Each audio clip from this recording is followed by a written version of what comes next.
we will make America great again. Constitution of the United States. So help me God. Congratulations, Mr. President. There is no planet B. There is no planet blah. Blah, blah, blah. Blah, blah, blah. Это не значит, что его травить нужно. Кому он нужен-то? Понимаете? Если бы хотели, наверное, довели бы до конца. And yet, again, we have said no to Brexit. Una guerra invisible, pero que deja más heridos y más muertos a veces que las guerras visibles. Vive la République. Vive la France. Our company is now Meta. Diplomacias, con José Luis Orella y Juan Carlos Nieto. El ahora, ayer y mañana global. Como en todos los podcasts, buenos días, buenas tardes o buenas noches, porque en alguna parte del mundo es una de estas cosas. Este se llama Diplomacias y puede estar hecho porque usted puede estar en un despacho de una embajada, terminando el día en una empresa multinacional o descansando entre clases en la cafetería de la universidad. Tal vez es un lector de periódicos, varios, digitales, de papel, y que se le hace corta la sección de internacional. Tal vez un experto en tecnología o energía que quiere una visión global de lo que ya sabe. Para todos estos, los nuestros, está hecho este podcast que empezamos hoy. No es diplomacia, sino diplomacias en plural, porque hay una diplomacia de la política internacional, pero también una de la energía y de la tecnología y de la cultura y, por supuesto, de la de defensa. Para hablar de todas estamos aquí, largo, detallado, profundo. No hicimos ningún caso cuando nos aconsejaron, hazlo breve, hacedlo sencillo, hacedlo para todos. Aspiramos a dar lo que otros no dan, no a dar un poco más de lo que ya hay. Llevaremos este proyecto adelante José Luis Orella, profesor titular de Historia Contemporánea de la Universidad CEU San Pablo, experto en geopolítica y en Europa del Este, toda la actualidad para ellos hoy, pero no para nuestro tema de hoy, y un servidor, Juan Carlos Nieto, periodista y profesor de periodismo especializado de esta misma universidad. Buenos días, amigo. Buenas tardes, buenas noches, José Luis. Pues nada, aquí estamos una vez más. Vamos a intentar a ver qué podemos aportar y qué es lo que queremos. Una visión global de análisis que ayuda a descifrar la realidad desde las fuentes del pasado y los conocimientos del presente. Intereses y causas que ayudan a modificar la realidad y, como ya has dicho, alumbran diferentes diplomacias a la hora de actuar. Nuestro objetivo es proporcionar desde diferentes disciplinas complementarias las herramientas para que el ciudadano pueda desentrañar de la manera más fiable la realidad de los acontecimientos que vivimos. Desde luego aquellos a los cuales los medios de comunicación los alumbra, pero también las causas que quedan muchas veces en el lado de sombra, que no se perciben, que no se ven y que a través de nuestras diferentes especialidades desde luego podemos analizar y vamos a poder plantear. Así es, exactamente. Y como necesitábamos ayuda, la hemos solicitado y buscando hemos encontrado la mejor. La mejor tiene nombre, Gustavo Morales, que es director del Club de Debate de Periodismo del CEU y además amigo, y ha sido director del diario Ya y redactor jefe de la revista Defensa y muchas otras cosas en la vida porque le ha dado tiempo y ha estado muy activo desde que es pequeño. Me llama viejo, me estás llamando viejo. Sí, no era mi intención. Mi intención era llamarte experimentado. Experimentado. No sé si hay que ser viejo para ser... Buenas tardes, Gustavo. Buenos días, buenas noches. Saludos a todos y gracias por esta cálida bienvenida, Juan Muchas Carlos. Gracias. Bueno, pues como sabemos, el tema de hoy es Marruecos. Como dice el título, un libro, El extraño vecino. Y me gustaría empezar por alguna parte, porque un tema como Marruecos tiene muchas aristas, algunas incluso problemáticas, evidentemente, porque no hablamos de un país lejano con el que tengamos pocas relaciones, con el que tengamos buenas relaciones, pero también problemas, evidentemente, ¿no? Este programa no estaba planteado, este episodio del podcast, me gusta más hablar de episodio que de programa, que suena más a radio, ¿no? Este episodio no estaba planteado como un episodio muy vinculado a la actualidad, como decimos los periodistas, que incluso tuviera una evidente percha informativa, ¿no? Pero resulta que la ha tenido, porque el asalto a la valla de Melilla hace muy pocos días pues lo ha colocado en este marco. Nuestra vocación es profundizar independientemente de la actualidad, pero las cosas han venido así. Y tal vez me gustaría primero que José Luis nos hablara de la historia de Ceuta y Melilla, porque, claro, todas estas reivindicaciones y la palabra ocupación, pues desde España nos suenan muy raras, evidentemente, porque son territorios españoles y tal vez necesitamos un poco de contexto sobre la historia de Ceuta y Melilla. Hombre, pues desde luego una de las primeras visiones que podría esencialmente, ¿no? la gente que tiene o un pozo pequeño de historia, o esencialmente muchas veces la gente que visita, que está viviendo en España y que de repente descubre este problema que tenemos con nuestro vecino del sur. Es unas reivindicaciones de dos de nuestras ciudades que están situadas en el norte de África, que por su situación geográfica es la primera llamada de atención, bueno, pues que puede ser casi la única reivindicación que puede plantear en ese aspecto Marruecos, que es por la situación geográfica. De ese modo también nosotros podremos plantear otro tipo de reivindicaciones exclusivamente por cuestiones geográficas y todo el mundo de esa manera, ¿no? Así que si nos vamos a lo que es el campo histórico, desde luego Ceuta y Melilla están fuera de las reivindicaciones marroquíes. ¿Por qué? Porque desde luego son muy previas a la constitución del Estado marroquí, desde luego en sus dos épocas. Podemos decir flashes históricos, un poco para que ustedes lo puedan desentrañar, porque los historiadores tenemos la mala enfermedad de empezar con los antecedentes y entonces llegaríamos al juicio final. Y por lo tanto, debido a mis vecinos, pues como ya están sacando sus gumias, pues es mejor ir a esos flashes. Primer flash, pues desde luego, con respecto a Ceuta y Melilla, si empezamos por Melilla, es ya castellana desde finales del siglo XV, o sea que desde luego Marruecos todavía no estaba ni en el sueño de uno de sus primeros sultanes, ¿no? Así que aunque haya una gran relación del mundo mediterráneo entre sí, desde luego Melilla ya forma parte de Castilla antes incluso de que podamos tener el prototipo de reino marroquí. Con respecto a Ceuta, desde luego ya incluso antes, desde inicios del siglo XV, ya es portuguesa. Y luego ya va a ser española desde 1580, cuando es el único territorio portugués que decide ante la secesión portuguesa mantenerse dentro de España y no seguir la secesión del resto del territorio luso. O sea que estamos hablando de dos territorios que desde luego, desde el siglo XV, desde finales y en el otro desde principios, desde luego están vinculados a través del Mediterráneo del mar, que es una de las leyes geopolíticas. El mar une, la arena es la que separa, por lo tanto, con nuestro mundo peninsular, sea Portugal, sea el Reino de Castilla, y a través de ahí llegan a España. ¿Qué es lo que se considera proto-estado marroquí? Para no tener que ir a la época contemporánea de la descolonización y por lo tanto el estado actual marroquí, sería ya el sultanato alafí, que nace ya en 1666, o sea, en siglo XVII. Y ese sería lo que más o menos a nivel histórico se considera ese protoestado marroquí, al cual podrían aludir, como nosotros lo podemos desarrollar, pues con los reinos visigodos, etcétera, previamente y anteriormente, ¿no? Así que desde luego están bastante por encima, casi 2 siglos, de nuestra presencia ya en el norte de África, y desde luego sin buscar antecedentes ni visigodos, ni romanos, ni nada, ¿no? Queda claro. Y nunca lo había oído tan detallado. Gustavo, ¿más desde el presente? Bien, a mí me gustaría hablar, y creo que lo haremos un poco más adelante cuando toquemos los temas de conflicto y defensa, de las acciones que realiza Marruecos en la zona gris. La zona gris, como sabemos, es una acción política que realizan actores, estatales o no estatales, para, sin llegar a la guerra abierta, conseguir objetivos de guerra. No, la guerra híbrida es cuando ya ha comenzado esa guerra y las distintas acciones que la componen. Uh-huh. La zona gris es previa a la guerra, a la híbrida y a la no híbrida. Ya que hemos entrado, empiezo.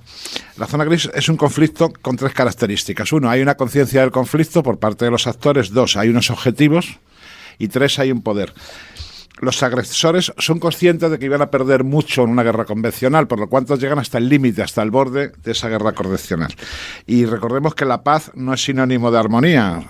Existe también la paz de los cementerios y fundamentalmente las relaciones entre los estados. La zona gris, Juan Carlos, ocupa el espacio situado entre una paz cordial y una guerra abierta. Eso es la zona gris. La zona gris usa medios de presión para debilitar el territorio objetivo, un medio de presión sobre todo sobre los residentes en la zona que se pretende anexionar, es para lo que más se usa la zona gris. En el caso de Marruecos es más claro y evidente.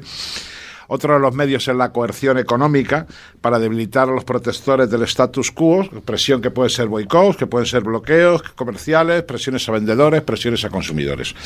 Y la zona gris también fabrica, como no, su propio relato. Y no es preciso que este relato sea verídico, sino simplemente que sea atractivo para su público objetivo. Si os venís con nosotros vais a vivir mejor, es un hecho histórico. Los gibraltareños, por ejemplo, queremos ser ingleses y con Inglaterra nos va a ir mejor, ya veremos lo que les pasa con el Brexit, etcétera. La zona gris pretende fomentar la polarización, ahondando sobre todo entre las brechas y los conflictos ya preexistentes. Y pone en el epicentro de ese conflicto fundamentalmente a la población civil. ¿Cuáles son las acciones que ha realizado Marruecos visibles en esa zona gris contra España? En 2007, por ejemplo, Marruecos protestó por la visita de los reyes a Ceuta y Melilla. 3 años después emitió pasaportes marroquíes a personas que habían nacido en Ceuta y Melilla, que por tanto son ciudadanos españoles, atribuyéndose una soberanía que no tiene. Y desde 2010 viene acrecentando la inmigración ilegal. Y al mismo tiempo ha conseguido que la prensa ponga el foco en las alambradas de las vallas fronterizas y en la saturación de los centros de acogida. Es decir, no ya en el hecho de que una persona que entra violentamente en otra nación no es un inmigrante, sino un invasor, sino en los medios que se ponen para evitar precisamente esa invasión. Más adelante, en 2018, las autoridades marroquíes cerraron la frontera comercial con Melilla, cosa que han hecho en varias ocasiones. Al año siguiente, Rabat notificó a sus funcionarios que tenían prohibidos viajar a las ciudades de Ceuta y Melilla y negó la entrada en Marruecos de aquellos marroquíes que habían obtenido una célula de la delegación del gobierno español. En el 2019, la administración marroquí hizo todo lo que pudo para ralentizar el paso de la frontera, que generando enormes colas, y en febrero del año 2020, ya más cerca, vetó la entrada de pescado fresco en Ceuta. El actual primer ministro, que es miembro de un partido fundamentalista muy similar al partido turco, es Sadin El Othmani, ha afirmado que una vez resuelto el conflicto del Sáhara, que parece ser que los norteamericanos van a ayudar y mucho a resolverlo, van a ir directamente a por Ceuta y Melilla. Ya vimos anteriormente también el engaño en que enviaron una avalancha de menores a las ciudades españolas para obligar con la ley en la mano a que esos menores no pudieran ser maltratados, porque las leyes españolas son así. Entraron ilegalmente en Ceuta el mayo pasado, como represalia a la hospitalización en España de uno de los líderes del Polisario, Brahim Ghali.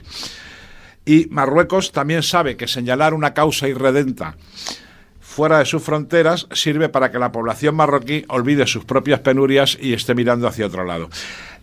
Pero hay que recordar también una cosa muy importante. Marruecos es un vecino inevitable, siempre va a estar ahí. Sí, y podemos hablar...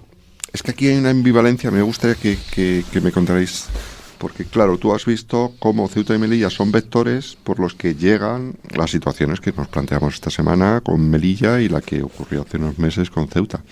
Pero a la vez son fronteras verticales, lo que los expertos llaman fronteras verticales, que es el equivalente a la frontera que monta un estado tapón, financiado por otros estados, en este caso la Unión Europea y especialmente España, desde luego, también particularmente, no solo como Unión Europea, para contener la inmigración antes de que llegue a su propia frontera. Quiero decir, estas 3 rutas que hay, Ceuta, Melilla y Canarias, de la inmigración, exactamente, que vienen del Sahel fundamentalmente, pues Marruecos, cuando es el buen vecino, claro, también hace estas cosas, pero también ejerce de buen vecino muchas veces haciendo este papel de Estado tapón que lleva haciendo mucho tiempo. A golpe de subvenciones. A golpe de subvenciones. Yo tengo los consejos de ministros del 23 de agosto del 2019 con 32 millones. No estoy hablando de Frontex, estoy hablando de España.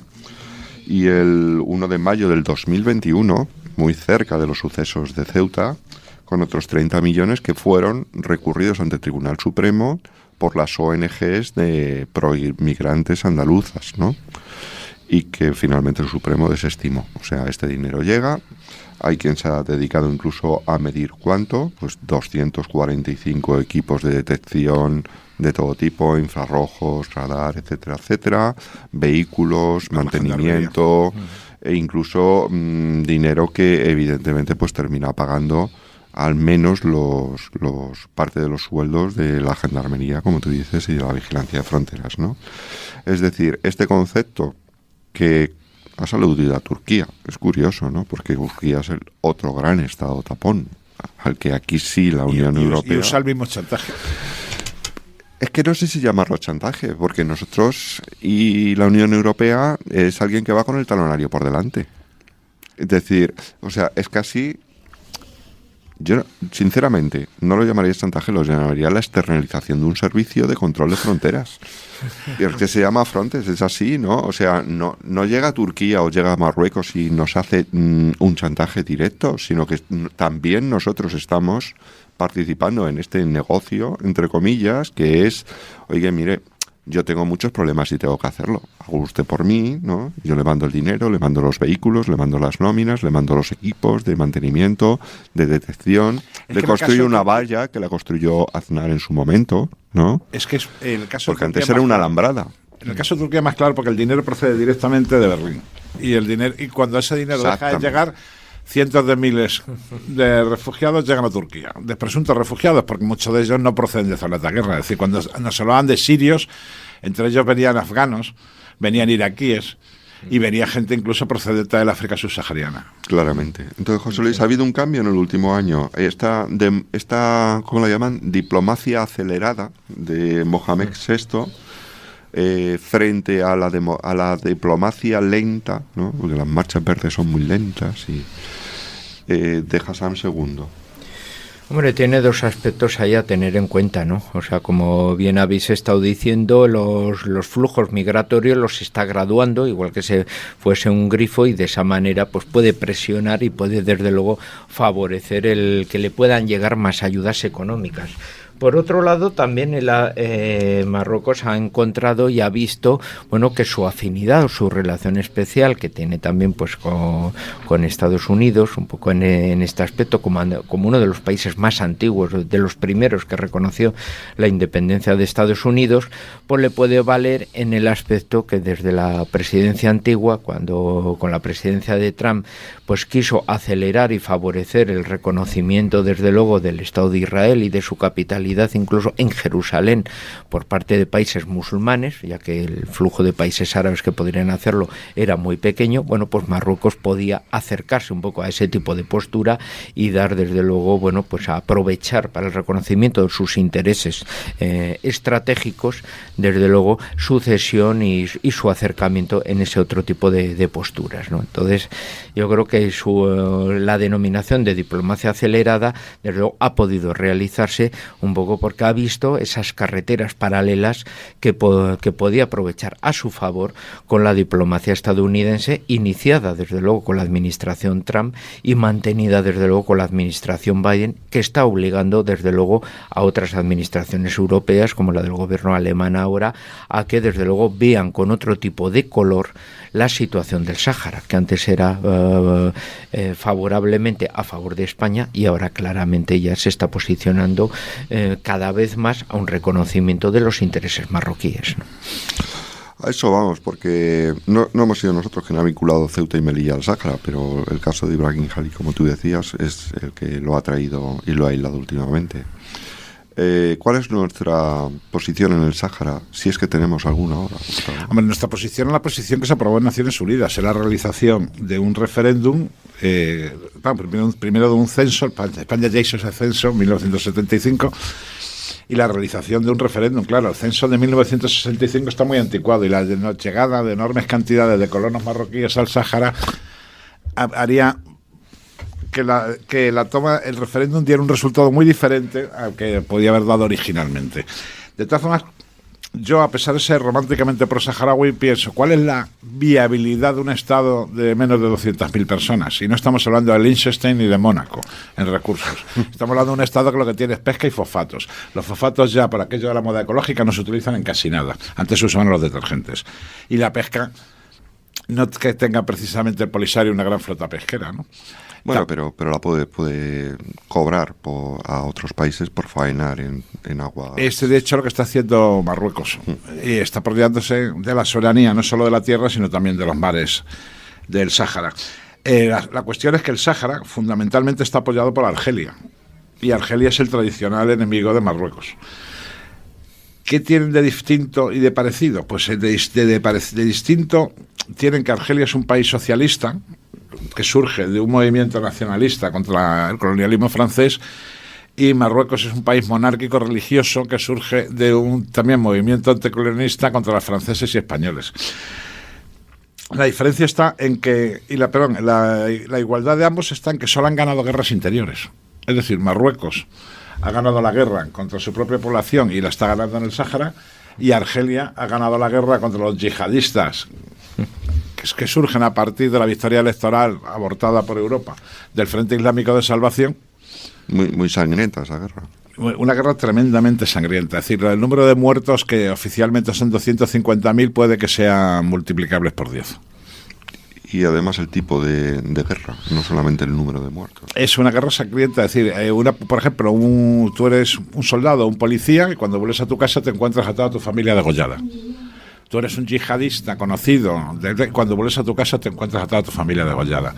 Y se realizan también muchas acciones de falsa bandera por parte de unos y de otros, que lo que van haciendo es provocar que la población le coja manía, al contrario, soldados vestidos de yihadistas y yihadistas vestidos de soldados. Exacto, y esto nos da pie para hablar de algo que puede ser positivo incluso, ¿no? Y es el papel que juega Marruecos en la colaboración contra el yihadismo, que está muy presente, no solamente en sitios tan lejanos como pueda ser Siria o Irak o Afganistán o los talibanes, sino justo debajo de Marruecos en el mapa, en el mapa mundi.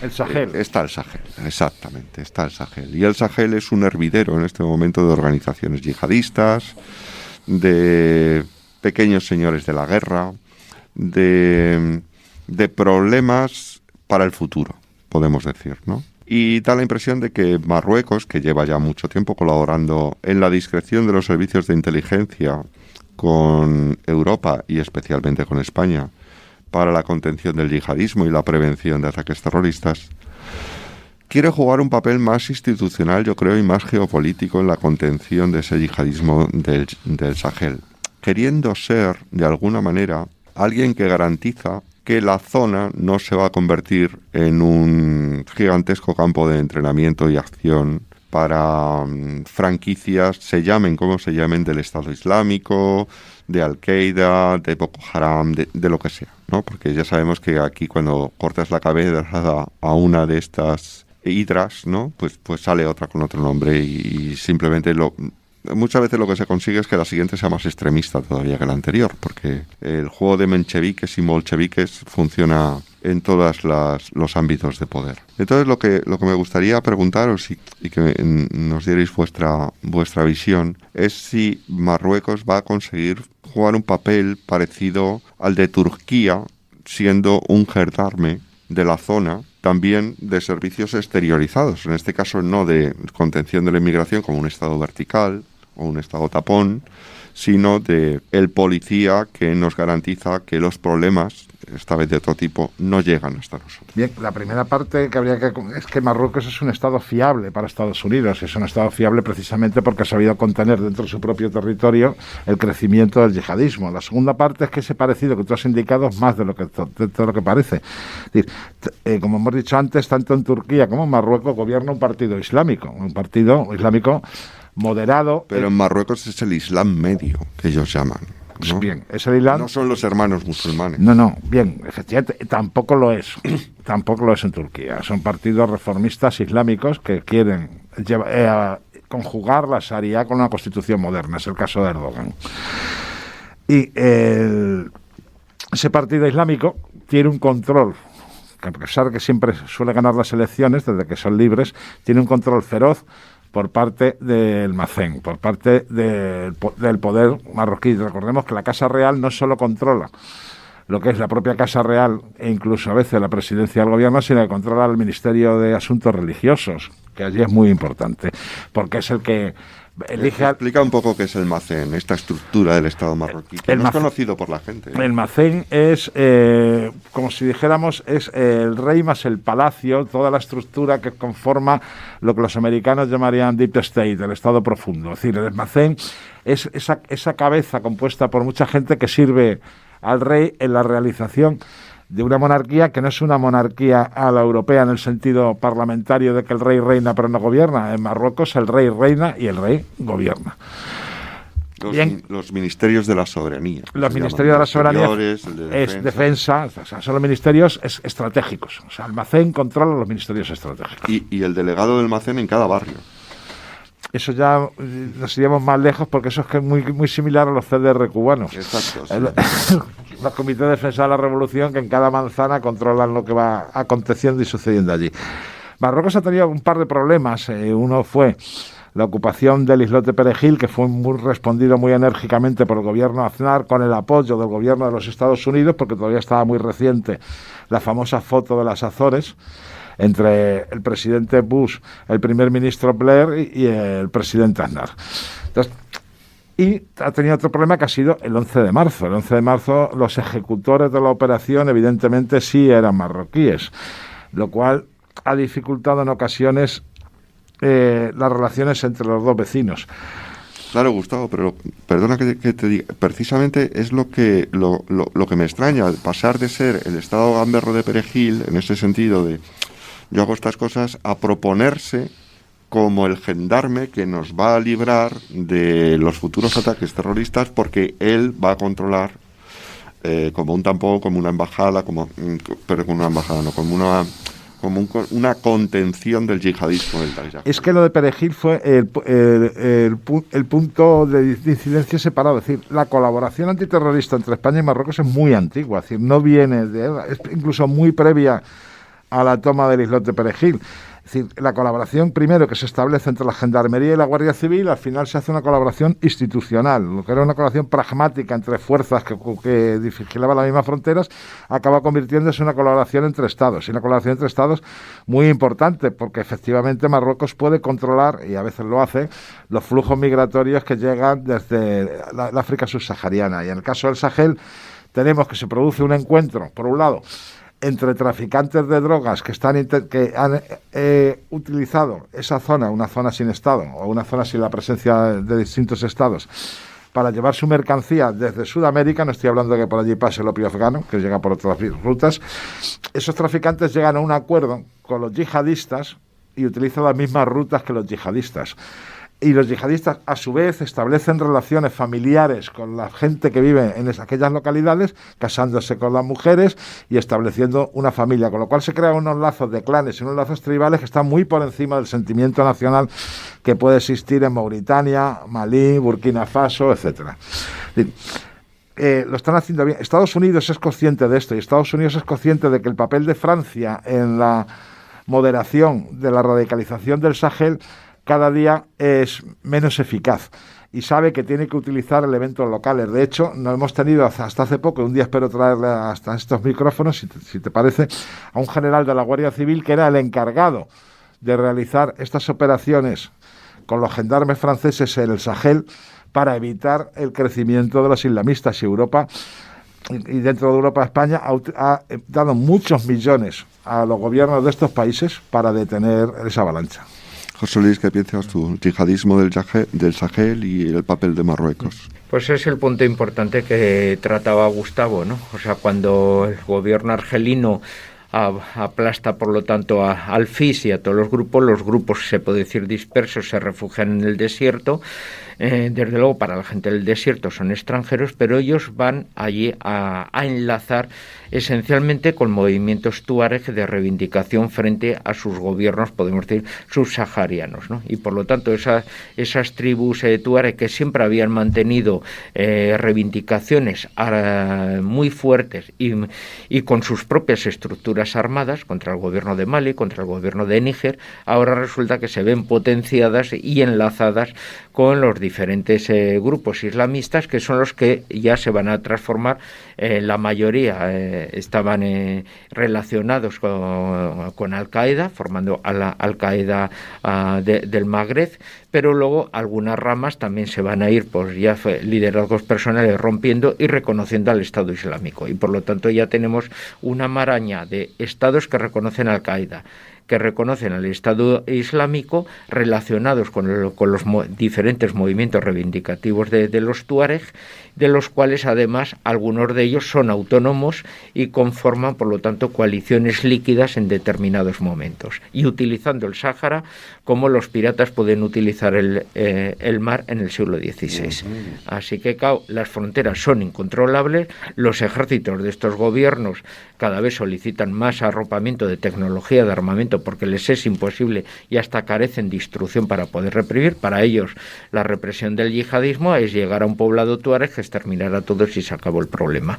Entonces, claro, lógicamente hay que aplicar técnicas modernas, se puede decir, que puedan eliminar al terrorista sin producir desde luego esos daños a las poblaciones civiles exclusivamente por la afinidad que crean ese tipo de tropas que no han recibido ese entrenamiento.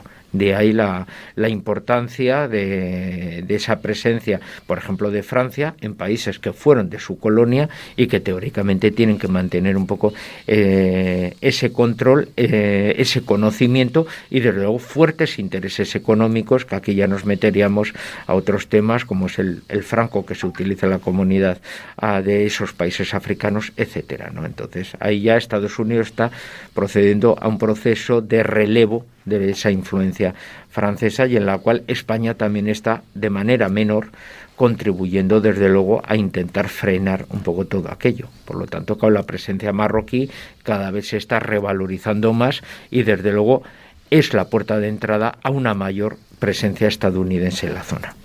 Pues habéis hablado del papel del ejército y en el control del yihadismo, de lo ineficaz que es si se mantienen unos esquemas tradicionales y no unos esquemas quirúrgicos o de precisión o de otro tipo de intervención. Y creo que podemos abrir un turno para hablar de el Marruecos militar, de la posición de defensa, de cómo está organizado frente sus dos vecinos, ¿no? Uno es Argelia y otro somos nosotros, ¿no? Y cómo nosotros, particularmente más que Argelia, buscamos hacer el Tetris con ese sistema de defensa, porque claro, las cosas tienen que encajar, ¿no? Y creo que, Gustavo, tú puedes aportarnos mucho a esto como experto en temas militares. Bien, lo que es evidente es que el Reino de Marruecos desde el año 2017 viene gastando en modernizar su ejército unos 20.000 millones de dólares, que no es una cifra baladí. El año pasado ese gasto en defensa fue de 4.800 millones de dólares, es decir, un 29% más que el año anterior y un 54% más alto que el del 2011. Para este año en que estamos se espera que ese presupuesto alcance los 5.600 millones, que es llegando a los 6.900 si consideramos otras asignaciones presupuestarias que también repercuten en defensa, como son las de industria.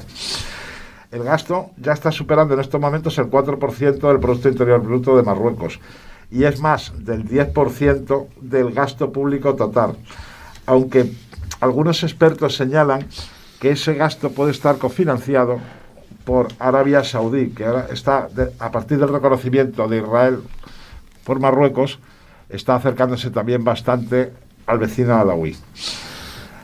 En la misma dirección, recordemos que Marruecos ha vuelto a imponer el servicio militar obligatorio. Sí, es verdad, exactamente. Y ha subido de forma significativa el sueldo de sus militares que antes tenían salarios franquistas.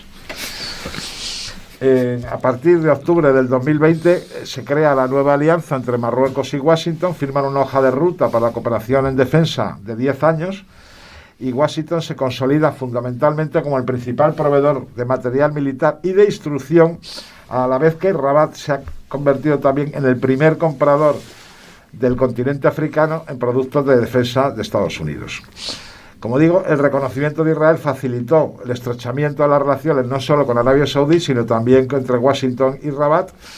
La Casa Blanca de Trump reconoció la soberanía marroquí sobre el Sáhara Occidental y priorizó a Marruecos sobre otros aliados, y me estoy refiriendo a nosotros, lo que altera fundamentalmente el status quo existente. Este año pasado se realizaron las maniobras African Lion 2021, que estuvieron promocionadas por el Pentágono, que lucieron un logotipo donde en el mapa el Sáhara Occidental estaba incluido en el territorio marroquí. La guerra del mapa, sí. Sí.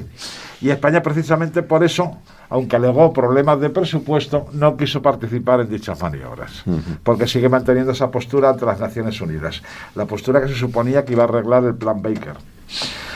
El Comando de África de Estados Unidos, AFRICOM, evalúa fundamentalmente las potencialidades que le ofrece Marruecos, que cada vez son peores. Son peores en el sentido de que el material que está adquiriendo Marruecos y que ha provocado tanto escándalo en España no es material de primera línea. Adquieren helicópteros Apache AH-64, no el último modelo, adquieren carros de combate Abrams, pero el modelo M1A1, no el A2, adquieren cazas de combate F-16, que ya se fabrican incluso en Turquía, que no es el F-18 Hornet. Aquí adquieren misiles aire-superficie y armamento antitanque, de los que ya dispone incluso el ejército español. Está negociando también la adquisición de drones, fundamentalmente los drones turcos Bayraktar TB2, que se demostraron su eficacia durante el conflicto entre Armenia y Azerbaiyán en el Alto Karabaj. Y también está comprando otros drones americanos navales, el MQ-9B, fabricado lógicamente por General Atomics, que son capaces de utilizar los clásicos misiles Hellfire AGM. Esto es un incremento de la potencialidad del ejército marroquí, un incremento muy importante, pero no es un ejército de primera línea. El ejército marroquí en estos momentos, en su orden de batalla, está en el quinto lugar entre los ejércitos de África. Es decir, por delante del ejército de Marruecos está el de Egipto, el de Argelia, el de Sudáfrica y el de Nigeria.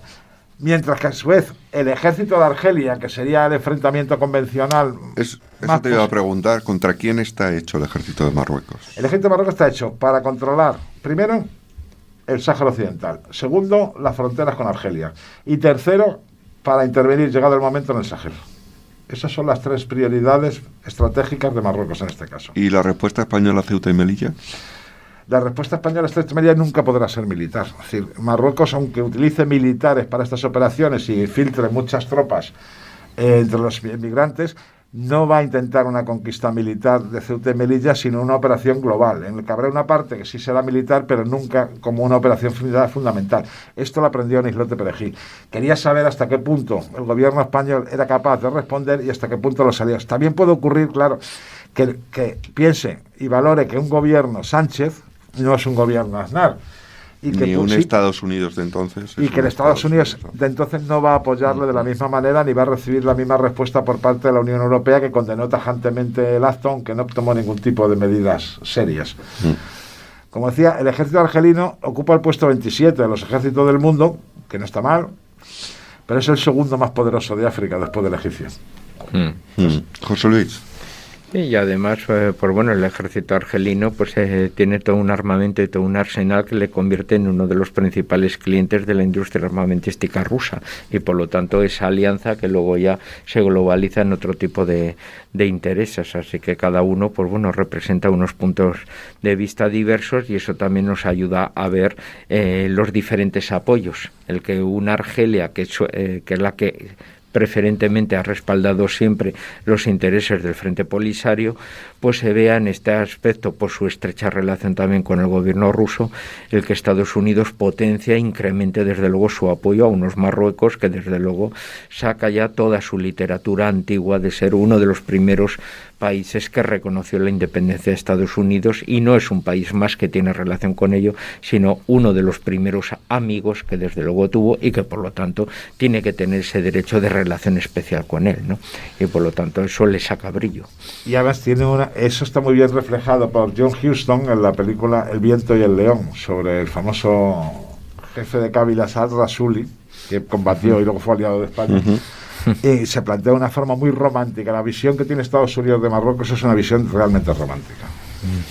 José Luis, lo que está pasando no es que nos importe mucho vincular a la actualidad. O sea, no tenemos la obligación de vincular las cosas a la actualidad, pero como has hablado de las relaciones ruso-argelinas, supongo que se prevé un reajuste aquí, ¿no? Hombre, desde luego, para los rusos, desde luego que tienen una necesidad económica, desde luego, que viven de las exportaciones de sus materias primas y esencialmente también de tecnología militar, pues países como pueden ser Argelia o el propio Egipto se convierten desde luego en países fundamentales para esa exportación de tecnología militar rusa y desde luego en elementos prioritarios desde luego para su economía, y eso también en los intereses desde luego geopolíticos y de arropamiento que pueden tener, ¿no? Así que en ese aspecto sí que Argelia le sirve desde luego para tener desde luego un respaldo muy fuerte no solo de Rusia sino de los países que lidera Rusia en ese aspecto, porque a nivel de venta armamentística y de importancia económica cada vez va cogiendo mayor relieve en ese aspecto. Y precisamente la incapacidad de la OTAN de intervenir en Ucrania por las consecuencias evidentes que tendría, no puede hacer que algunas zonas del planeta, como por ejemplo esta frontera marroquí-argelina, se vuelvan mucho más calientes. Hombre, tendríamos situaciones, por ejemplo, un país pueden volverse más calientes, pero tenemos puntos desde luego congelados, como es todo el conflicto libio, en el cual la formación de los dos gobiernos, intereses contrapuestos de la propia Unión Europea, Italia apoya a uno, los franceses apoyan a otros, luego los rusos también están allí junto con el gobierno egipcio, y la propia Arabia Saudí coinciden en el apoyo de uno de los gobiernos.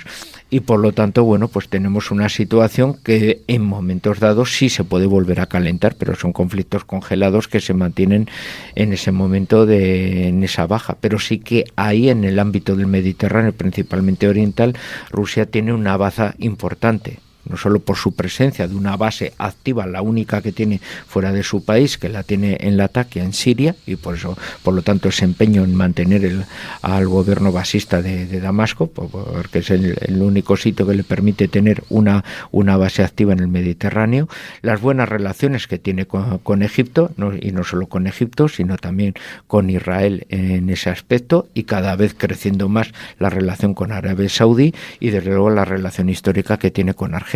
O sea que en ese aspecto sí que Rusia juega en el Mediterráneo con un ámbito desde luego que tiene bastantes cartas en su baraja, ¿no?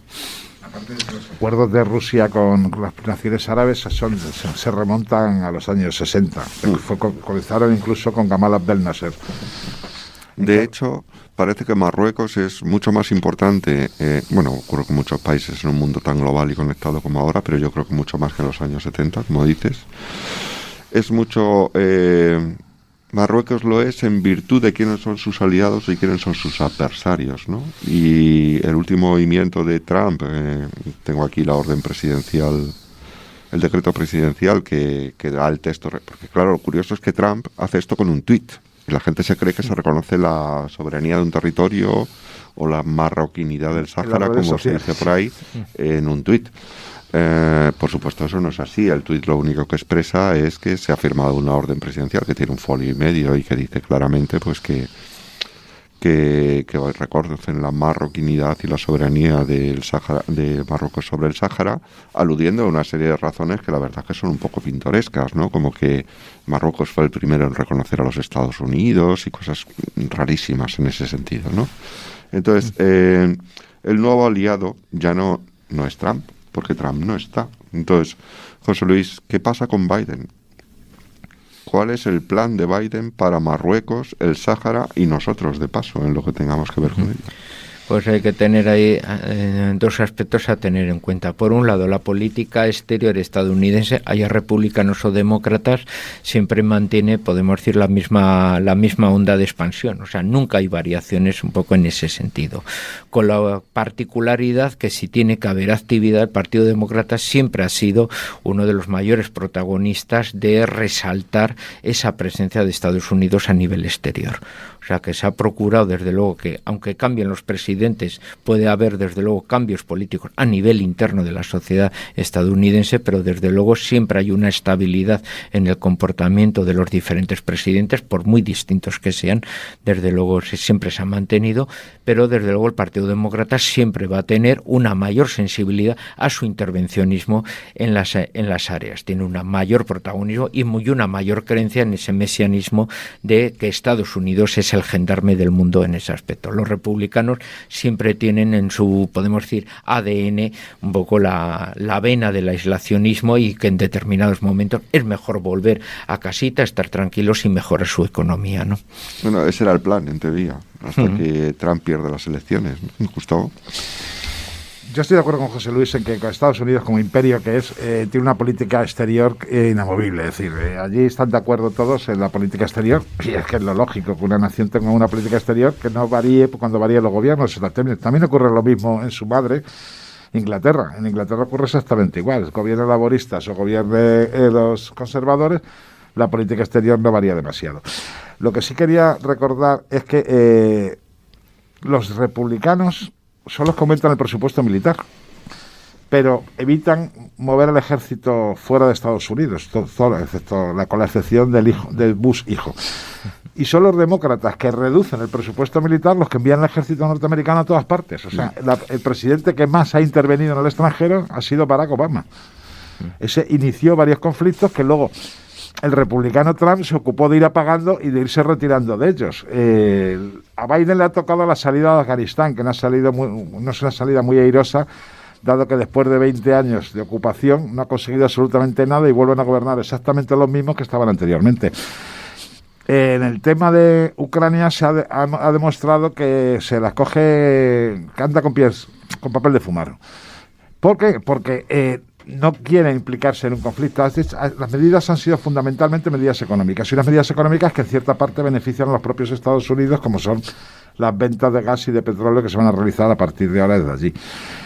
Pero Estados Unidos ha mantenido siempre una relación muy, muy, muy especial con Marruecos porque le interesa disponer en el punto más occidental del mundo islámico de un aliado, y porque le interesa tener un país también que en un momento determinado sea capaz de frenar las intenciones expansionistas de Argelia. Recordemos que el Frente Polisario, cuando íbamos a los campamentos de Tinduf, estábamos en territorio argelino. Nos contaban, no, estamos en el Sáhara liberado. No, en realidad sacabas una brújula y el mapa, cosa que procuraban que no hicieras, y estabas en territorio argelino. Es decir, el Frente Polisario siempre ha sido el brazo armado de Argelia en sus relaciones con Marruecos, en unas relaciones que en muchos casos, recordemos, se han expresado a través de los cañones y no de los embajadores. Es decir, Marruecos, como he dicho antes, el gran problema que tiene es el problema de Argelia, y Argelia tiene el problema de Marruecos, pero también tiene otro problema, y es que necesita una democratización. No ha entrado en la mal llamada primavera árabe, que lo que fue en realidad fue una primavera islámica, y claramente tiene de vecinos a los libios, y en Libia solo hay una autoridad fuerte, el general Haftar, que es el único que se está oponiendo al crecimiento de los distintos yihadismos que se están allí produciendo, o gobiernos débiles apoyados por la Unión Europea. Haftar es un hombre que combatió en Mauritania, enviado por Gaddafi, que cayó prisionero con otros 10.000 libios, y que los norteamericanos le reciclaron para iniciar una nueva actividad política a partir de que Gaddafi le condenó en ausencia. Haftar puede ser una persona con la que Argel se pueda entender con facilidad. Bien, hemos hecho un largo camino, pero vamos a pulsar el botón de pausa, si os parece. Terminar aquí esta primera parte. Os pido que nos quedemos congelados, pero adelanto que en la segunda habrá más. Marruecos como competidor, 200.000 judíos marroquíes en Israel, qué ocurre con los gasoductos, cómo es la política interior del país. Muchas cosas para esta segunda parte. Nos oímos pronto. Diplomacias es un podcast de la Universidad CEU San Pablo para el debate, con la colaboración de la Academia de la Diplomacia.